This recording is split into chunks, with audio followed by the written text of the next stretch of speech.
Save box app തട്ടിപ്പ് കേസിൽ നടൻ ജയസൂര്യയെയും ഭാര്യ സരിതയെയും ഇഡി ചോദ്യം ചെയ്തു. കൊച്ചി ഇഡി ഓഫീസിലായിരുന്നു ചോദ്യം ചെയ്യൽ. ലേല ആപ്പായ സേവ് ബോക്സിന്റെ ബ്രാൻഡ് അംബാസഡറായിരുന്നു ജയസൂര്യ. സേവ് ബോക്സ് ഉടമ സ്വാതിക് റഹീമുമായുള്ള സാമ്പത്തിക ഇടപാടുകളിലാണ് ചോദ്യം ചെയ്യൽ. കേസിൽ 2023 തൃശൂർ ഈസ്റ്റ് പോലീസ് സ്വാതിക്കിനെ അറസ്റ്റ് ചെയ്തിരുന്നു.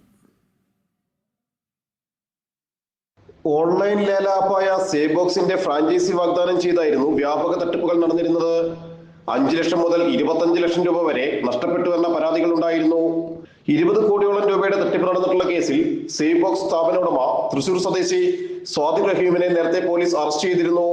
ഇതിന്റെ തുടർച്ചയായാണ് കള്ളപ്പണ ഇടപാടുകളിൽ ഇഡിയും അന്വേഷണം ആരംഭിച്ചിരുന്നത്.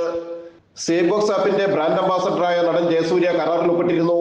ഈ കരാർ, സാമ്പത്തിക ഇടപാടുകൾ എന്നിവ സംബന്ധിച്ചാണ് ജയസൂര്യയെ ചോദ്യം ചെയ്തത്. കേസിൽ ഉൾപ്പെട്ടവരിൽ നിന്ന് പണമെത്തിയ അക്കൗണ്ടുകളുമായി ബന്ധപ്പെട്ടാണ് സരിത ജയസൂര്യയുടെയും മൊഴിയെടുത്തത്. മണിക്കൂറുകൾ നീണ്ട ചോദ്യം ചെയ്യലിൽ സ്വാതിക്കുമായുള്ള കരാർ, പണമിടപാടുകൾ എന്നിവ സംബന്ധിച്ച് ജയസൂര്യ ഇഡിക്ക് മൊഴി നൽകിയിട്ടുണ്ട്.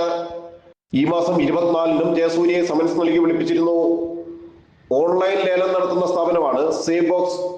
ഇതേ പേരിൽ മൊബൈൽ ആപ്പും പുറത്തിറക്കിയിരുന്നു. ജനം, കൊച്ചി.